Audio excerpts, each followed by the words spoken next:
सर्वशक्तिमान परमेश्वरका वचनहरूको वाचन संग्रह।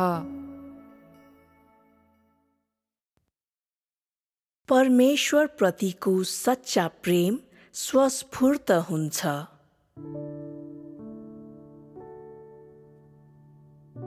परमेश्वरका वचनहरूको कारण सबै मानिसहरू शोधनमा परेका छन्। यदि परमेश्वरले देह धारण नगर्नु भएको भए निश्चय नै मानव जातिले यस शोधनद्वारा कष्टको आशिष पाउने थिएन। अर्को प्रकारले भन्नु पर्दा परमेश्वरका वचनहरूको परीक्षा स्वीकार गर्न सक्नेहरू सबै धन्यका हुन्। मानिसहरूको अन्तर्निहित क्षमता, तिनीहरूको व्यवहार र परमेश्वर प्रतिको तिनीहरूको मनोवृत्तिको आधारमा तिनीहरू यस प्रकारको शोधन पाउन योग्यका छैनन्। तिनीहरू परमेश्वरद्वारा माथि उठाइएकोले गर्दा नै तिनीहरूले यो आशिष उपभोग गरेका छन्। मानिसहरूले तिनीहरू परमेश्वरको अनुहार हेर्न वा उहाँका वचनहरू सुन्न लायक छैनन् भन्ने गर्थे।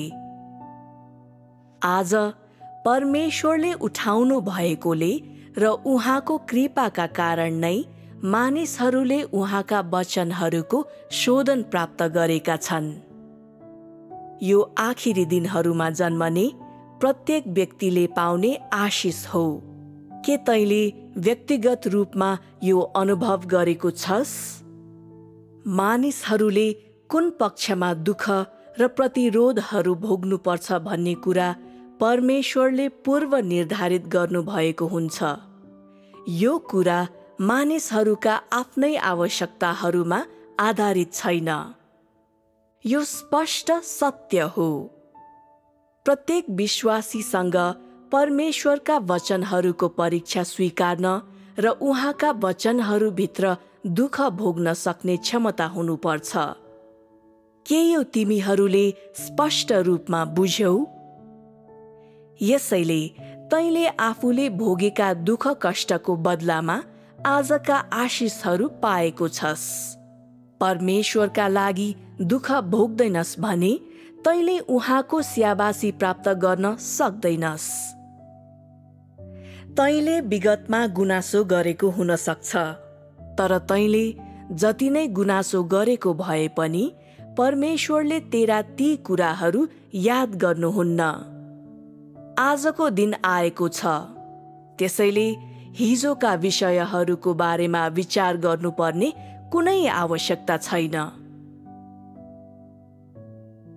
केही मानिसहरू भन्छन् उनीहरूले परमेश्वरलाई प्रेम गर्ने कोसिस त गर्छन्, तर उहाँलाई प्रेम गर्न सक्दैनन्। त्यसपछि जब तिनीहरूले परमेश्वर जान लाग्नु भएको छ भन्ने सुन्छन्, तब अचानक उनीहरूमा उहाँप्रतिको प्रेम देखा पर्छ। कतिपय मानिसहरूले सामान्यतया सत्यताको अभ्यास गर्दैनन् र जब तिनीहरूले परमेश्वर क्रोधित बनेर जान लाग्नु भएको छ भन्ने सुन्छन्, तब तिनीहरू उहाँको सामु आउँछन् र यसरी प्रार्थना गर्छन्, हे परमेश्वर, कृपया नजानुहोस्, मलाई एउटा मौका दिनुहोस्। हे परमेश्वर, मैले विगतमा तपाईलाई सन्तुष्ट पारेको छैन। म तपाईप्रति ऋणी छु र मैले तपाईको विरोध गरेको छु। आज म पूर्ण रूपमा मेरो शरीर र हृदय अर्पण गर्न तयार छु, ताकि अन्ततः मैले तपाईलाई सन्तुष्ट पार्न र तपाईलाई प्रेम गर्न सकूँ। मैले फेरि यो मौका पाउने छैन। के तैँले यस प्रकारको प्रार्थना गरेको छस्? जब कसैले यस प्रकारले प्रार्थना गर्छ भने उसको विवेक परमेश्वरका वचनहरूद्वारा जागृत भएको हुन्छ। मानिसहरू बोधो र मन्द बुद्धिका छन्।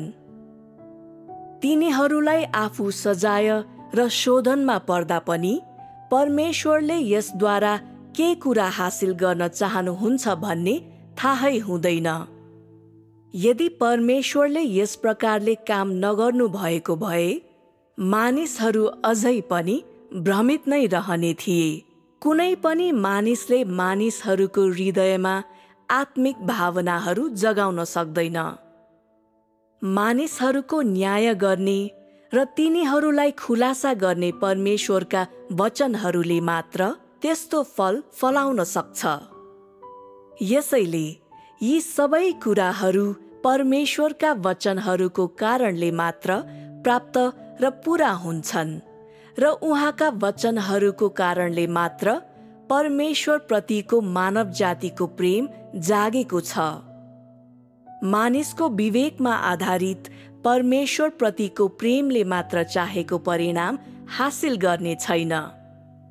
के विगतमा मानिसहरूले परमेश्वर प्रतिको आफ्नो प्रेमलाई विवेकमा आधारित गरेका छैनन् र?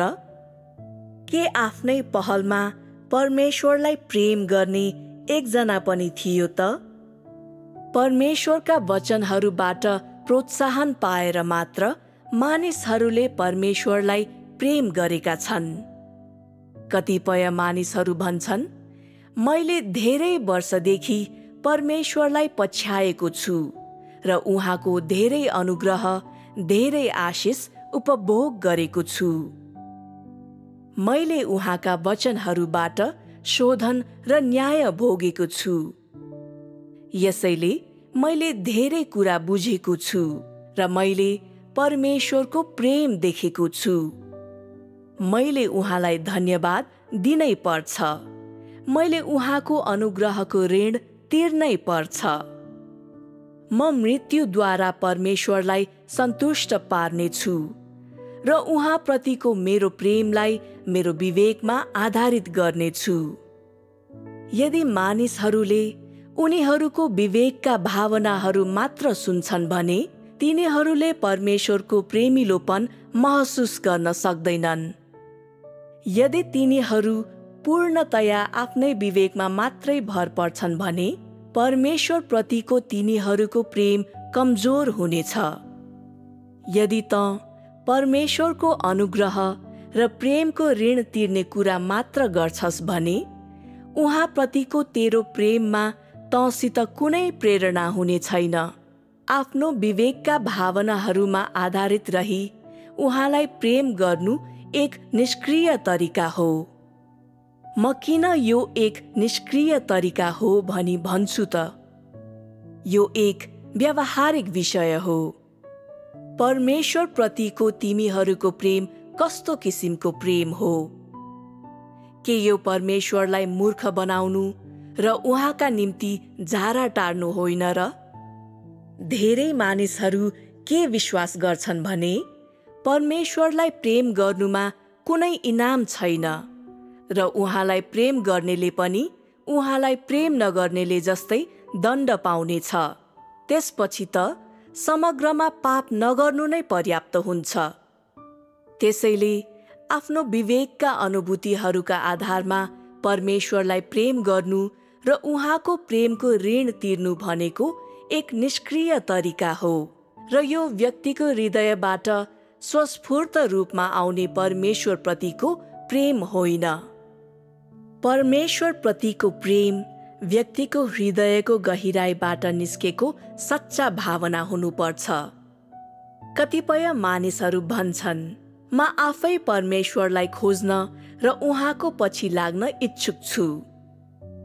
अहिले परमेश्वरले मलाई त्याग्न चाहनुहुन्छ भने पनि म उहाँलाई पछ्याइरहनेछु। उहाँले मलाई चाहनु भए पनि नचाहनु भए पनि म उहाँलाई प्रेम गरिरहनेछु र आखिरमा मैले उहाँलाई प्राप्त गर्नै पर्छ। म मेरो हृदय परमेश्वरमा अर्पण गर्छु र उहाँले जे गर्नु भए नि म आजीवन उहाँलाई पछ्याउने छु। जेसुकै भए पनि मैले परमेश्वरलाई प्रेम गर्नै पर्छ र मैले उहाँलाई प्राप्त गर्नै पर्छ। जबसम्म म उहाँलाई प्राप्त गर्दिन तबसम्म म विश्राम लिने छैन। के तँसँग यस प्रकारको संकल्प छ? परमेश्वरमा विश्वास गर्ने र उहाँलाई प्रेम गर्ने बाटो एउटै र उही हो। यदि त उहाँमा विश्वास गर्छस् भने तैँले उहाँलाई प्रेम गर्नै पर्छ। तैपनि उहाँलाई प्रेम गर्नुले आफ्नो विवेकका भावनाहरूको आधारमा उहाँको प्रेमको ऋण तिर्नु वा उहाँलाई प्रेम गर्नु मात्रलाई जनाउँदैन। यो त परमेश्वर प्रतिको चोखो प्रेम हो।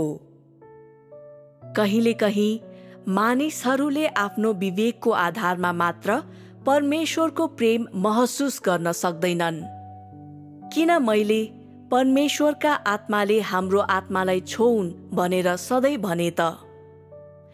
किन मैले परमेश्वरलाई प्रेम गर्न मानिसहरूका विवेकलाई छुने बारेमा कुरा गरिन?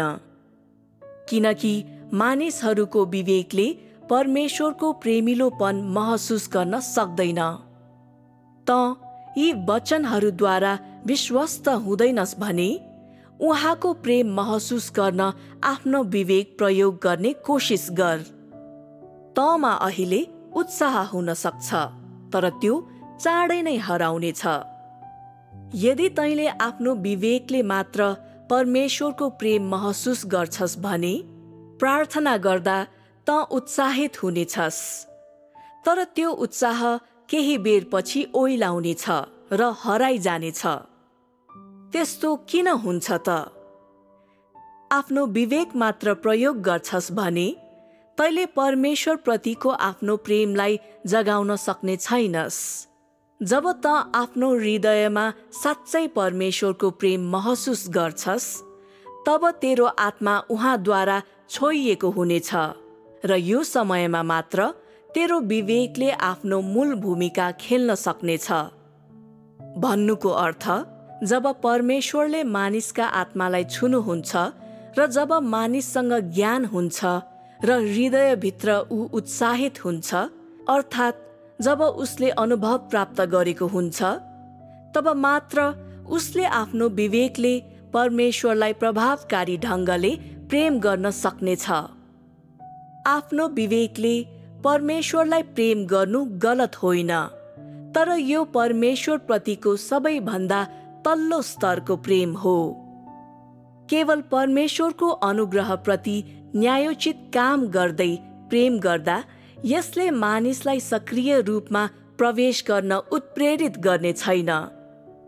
जब मानिसहरूले पवित्र आत्माका केही काम प्राप्त गर्छन्, अर्थात् जब तिनीहरूले आफ्नो व्यावहारिक अनुभवमा परमेश्वरको प्रेम देख्छन् र महसुस गर्छन्, जब तिनीहरूसँग परमेश्वरको बारेमा केही ज्ञान हुन्छ र परमेश्वर साँच्चै नै मानव जातिको प्रेमको योग्य हुनुहुन्छ र उहाँ धेरै प्रेमिलो हुनुहुन्छ भनी बुझ्छन्, तब मात्र तिनीहरूले साँचो रूपमा परमेश्वरलाई प्रेम गर्न सक्छन्। जब मानिसहरूले आफ्नो हृदयद्वारा परमेश्वरलाई सम्पर्क गर्छन्, जब तिनीहरूको हृदय पूर्ण रूपमा उहाँमा फर्कन सक्छ, परमेश्वर प्रतिको मानिसको प्रेमको पहिलो चरण यही हो। त परमेश्वरलाई प्रेम गर्न चाहन्छस् भने तैँले पहिले आफ्नो हृदय उहाँतिर फर्काउन सक्नुपर्छ। तेरो हृदय परमेश्वरतिर फर्काउनु भनेको के हो? यो भनेको तैँले आफ्नो हृदयमा खोजी गर्ने सबै कुरा परमेश्वरलाई प्रेम र प्राप्त गर्नका खातिर हुने अवस्था हो। यो अवस्थाले तैँले आफ्नो हृदय पूर्ण रूपमा परमेश्वरतर्फ फर्काएको छस् भन्ने देखाउँछ। परमेश्वर र उहाँको वचनहरू बाहेक तेरो हृदयमा अरू केही पनि हुँदैन। यदि केही छ भने पनि त्यसले तेरो हृदयमा ठाउँ ओगट्न सक्दैन र त आफ्नो भावी सम्भाव्यताहरूको बारेमा सोच्दैनस्।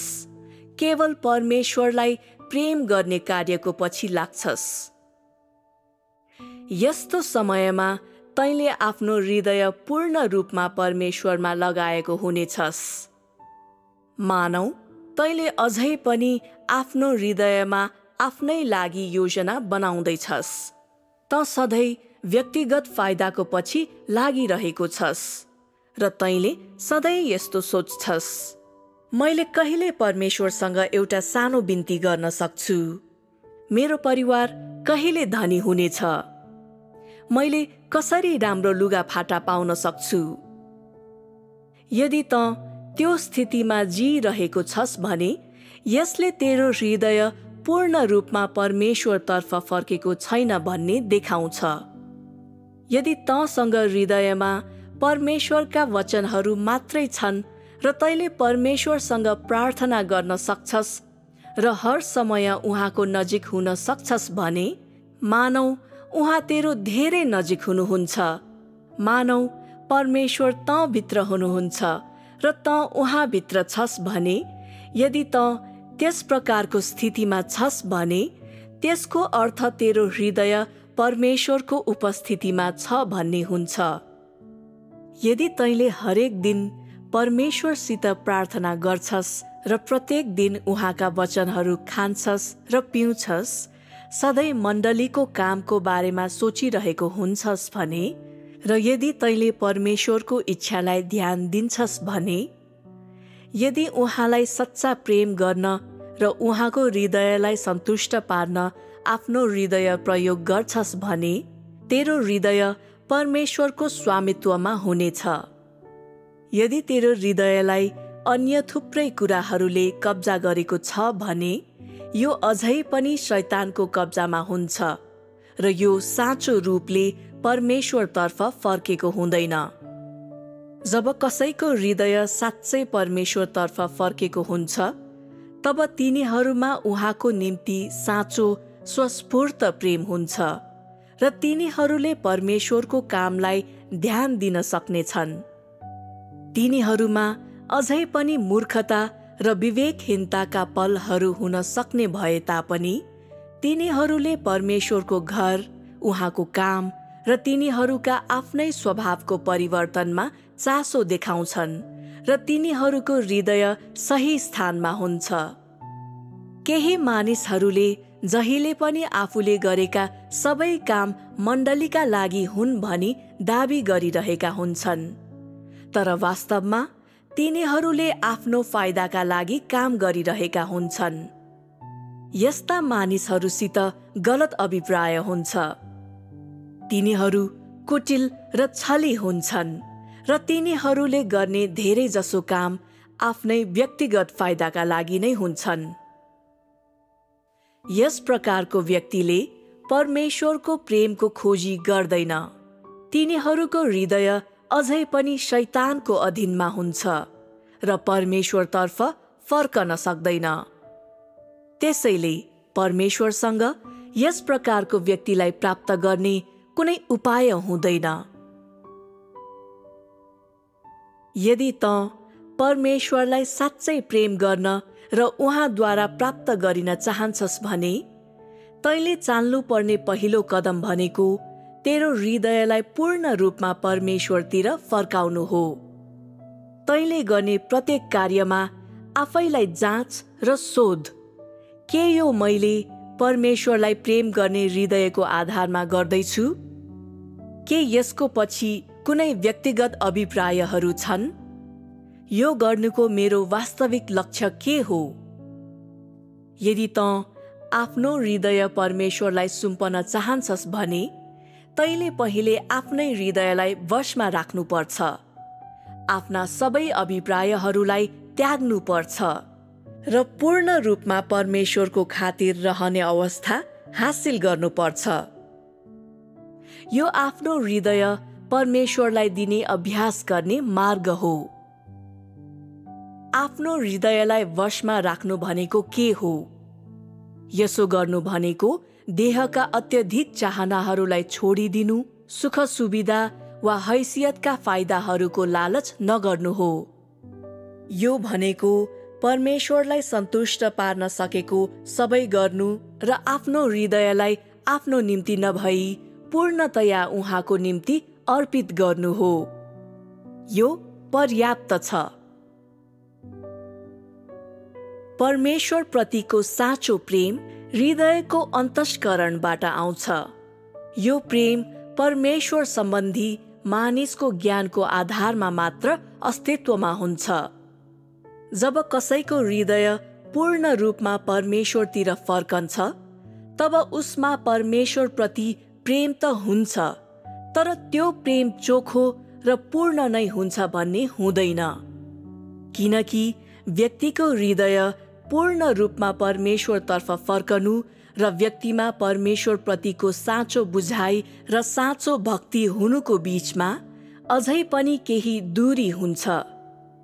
मानिसले आफ्नो हृदय परमेश्वरतिर फर्काएर नै परमेश्वरप्रतिको साँचो प्रेम हासिल गर्छ र परमेश्वरको स्वभावलाई चिन्छ। जब मानिसले आफ्नो साँचो हृदय परमेश्वरमा सुम्पन्छ, तब ऊ जीवनको अनुभवमा प्रवेश गर्न थाल्छ। यस तरिकाले उसको स्वभाव परिवर्तन हुन थाल्छ। परमेश्वरप्रतिको उसको प्रेम बिस्तारै बढ्दै जान्छ र परमेश्वर सम्बन्धी उसको ज्ञान पनि बिस्तारै बढ्दै जान्छ। यसैले जीवन अनुभवको सही मार्गमा प्रवेश गर्नलाई एकमात्र पूर्व शर्त भनेको परमेश्वरतर्फ हृदय फर्काउनु हो। जब मानिसहरूले परमेश्वरको सामु आफ्नो हृदय राख्छन्, तब तिनीहरूमा उहाँको चाहना मात्र गर्ने तर उहाँलाई प्रेम नगर्ने हृदय हुन्छ, किनकि तिनीहरूमा उहाँको बारेमा कुनै बुझाइ नै हुँदैन। यस्तो परिस्थितिमा तिनीहरूमा उहाँप्रति केही प्रेम हुने भए पनि यो आफसे आफ हुँदैन र यो सच्चा पनि हुँदैन, किनकि मानिसको देहबाट उत्पन्न हुने जुनसुकै कुरा भावनाको उपज हो र त्यो सच्चा ज्ञानबाट आएको हुँदैन। यो केवल क्षणिक आवेग हो र यो दीर्घकालीन भक्तिको रूपमा रहँदैन। जब मानिसहरूमा परमेश्वरको बारेमा कुनै बुझाइ हुँदैन, तब तिनीहरूले आफ्नै रुचि र आफ्नै व्यक्तिगत धारणाहरूको आधारमा मात्र उहाँलाई प्रेम गर्न सक्छन्। यस प्रकारको प्रेमलाई स्वस्फूर्त प्रेम भन्न सकिँदैन, न त यसलाई सच्चा प्रेम नै भन्न सकिन्छ। कुनै मानिसको हृदय सच्चा रूपमा परमेश्वरतर्फ फर्कन सक्छ र सबै कुरामा परमेश्वरको हितको बारेमा सोच्न सक्षम हुन सक्छ, तर यदि उसमा परमेश्वरको बारेमा कुनै बुझाइ नै छैन भने उसले सच्चा रूपले स्वस्फूर्त प्रेम प्राप्त गर्न सक्ने छैन। उसले गर्न सक्ने कुरा भनेकै मण्डलीका लागि केही कार्यहरू गर्नु वा आफ्ना केही कर्तव्य पूरा गर्नु मात्र हो, तर उसले कुनै पनि आधार बिनै त्यसो गर्नेछ। यस प्रकारको व्यक्तिको स्वभाव परिवर्तन गर्न गाह्रो हुन्छ। त्यस्ता व्यक्तिहरू कि त सत्यको पछि नै लाग्दैनन्, कि त तिनीहरूले सत्यलाई नै बुझ्दैनन्। यदि कुनै व्यक्तिले आफ्नो हृदय सम्पूर्ण रूपले परमेश्वरतिर फर्कायो भने पनि त्यसको अर्थ परमेश्वरलाई प्रेम गर्ने तिनीहरूको हृदय पूर्ण रूपमा शुद्ध छ भन्ने हुँदैन, किनकि जुन मानिसहरूको हृदयमा परमेश्वर हुनुहुन्छ तिनीहरूको हृदयमा परमेश्वरप्रति प्रेम हुन्छ नै भन्ने हुँदैन। यो परमेश्वर सम्बन्धी बुझाइको खोजी गर्ने वा नगर्ने व्यक्ति बीचको भिन्नतासित सम्बन्धित छ। कुनै व्यक्तिले उहाँलाई बुझेपछि त्यसले तिनीहरूको हृदय पूर्ण रूपमा परमेश्वरतिर फर्केको छ भन्ने देखाउँछ। यसले तिनीहरूको हृदयमा भएको परमेश्वरप्रतिको सच्चा प्रेम स्वस्फूर्त हो भन्ने देखाउँछ। यस प्रकारका मानिसहरूसँग मात्र तिनीहरूको हृदयमा परमेश्वर हुन्छ।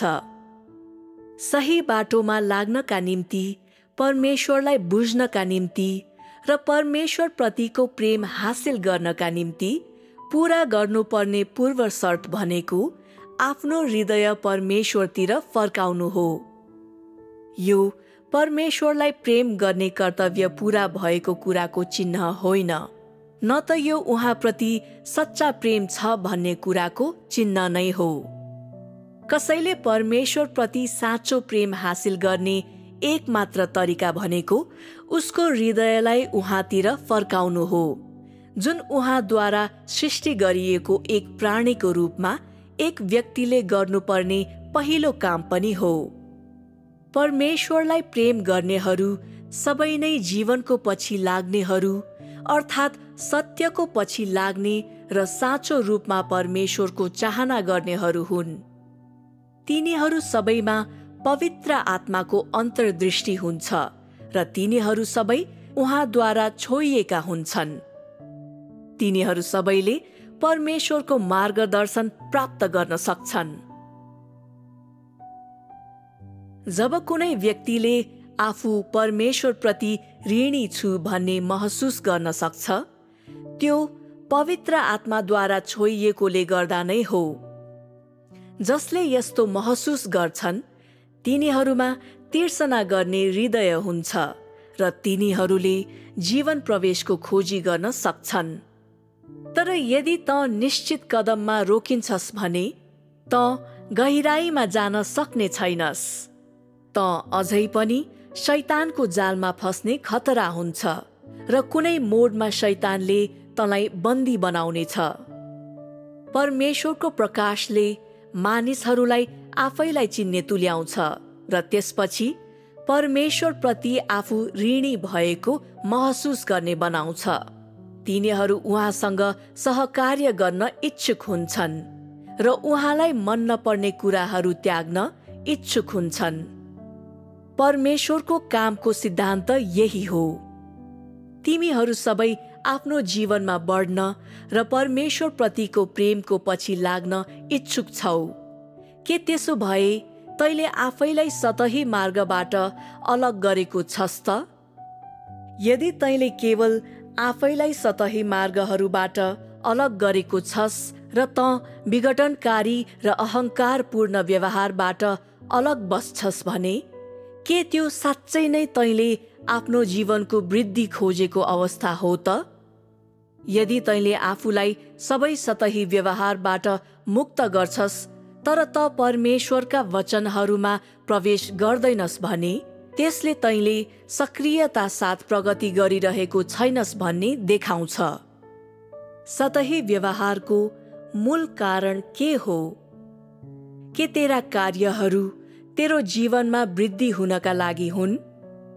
के त परमेश्वरका मानिसहरू मध्ये एक बन्ने प्रयास गर्न खोज्दैछस्? तैले जुन कुरामा ध्यान केन्द्रित गर्छस् त त्यसै अनुसार जिउनेछस्। यदि त सतही व्यवहारमा केन्द्रित हुन्छस् भने तेरो हृदय प्राय बाहिर फ्याँकिन्छ र तँसँग आफ्नो जीवनमा वृद्धि हुने खोजी गर्न कुनै मार्ग हुने छैन। परमेश्वर स्वभावको परिवर्तन चाहनुहुन्छ, तर त सधैँ बाहिरी कुराहरूको पछि लाग्छस्। यस प्रकारको व्यक्तिले आफ्नो स्वभाव परिवर्तन गर्न सक्दैन। जीवनको परिपक्वतामा पुग्ने प्रक्रियामा हरेक व्यक्तिले एउटा मार्ग पछ्याउनु पर्छ। तिनीहरूले परमेश्वरका वचनहरूको न्याय, सजाय र सिद्धतालाई स्वीकार गर्नुपर्छ। यदि तँसँग परमेश्वरका वचनहरू छैनन् र त आफ्नै आत्मविश्वास र इच्छामा मात्र निर्भर हुन्छस् भने तैले गर्ने सबै कुरा जोशमा मात्र आधारित हुन्छ। भन्नुको अर्थ, यदि त आफ्नो जीवनमा वृद्धि चाहन्छस् भने तैले परमेश्वरका वचनहरू अझ बढी खानु, पिउनु र बुझ्नु पर्छ। उहाँका वचनहरूद्वारा सिद्ध पारिनेहरू सबै ती वचनहरूमा जिउन सक्छन्। उहाँका वचनहरूको शोधन नभोग्नेहरू, उहाँका वचनहरूको न्यायबाट नगुज्रनेहरू उहाँको प्रयोगका निम्ति योग्य हुन सक्दैनन्। यसकारण त कुन हदसम्म उहाँका वचनहरूमा जिउँछस्? तैले परमेश्वरका वचनहरू खाइस् र पिइस् भने र ती वचनहरूलाई तेरो जीवनको अवस्थासँग तुलना गर्न सकिस् भने मात्र र मैले अघि उठाएका विषयहरूको आधारमा अभ्यास गर्ने बाटो प्राप्त गर्न सकिस् भने मात्र तेरो अभ्यास सही र परमेश्वरको इच्छा अनुरूप हुनेछ। यस प्रकारको अभ्यास गर्ने व्यक्तिमा मात्र परमेश्वरलाई प्रेम गर्ने इच्छा हुन्छ।